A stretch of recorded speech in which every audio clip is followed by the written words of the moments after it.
Oh no, not again. I have to submit my documents tomorrow.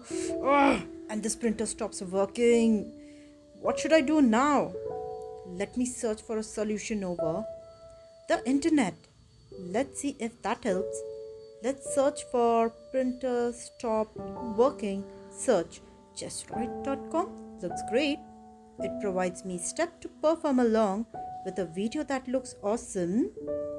Let's try. Step 2. Type service and hit enter. Step 3.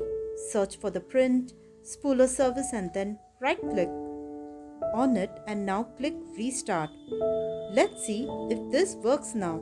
So I give the print command and check my printer. Yay, that worked like a charm. The website is awesome.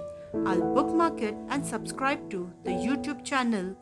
I think you too should try it for your computer and mobile related issues. Subscribe to Chaseroid IT Solutions on YouTube now. Thank you, Chaseroid IT Solutions. Chaseroid IT Solutions. Let's make it better.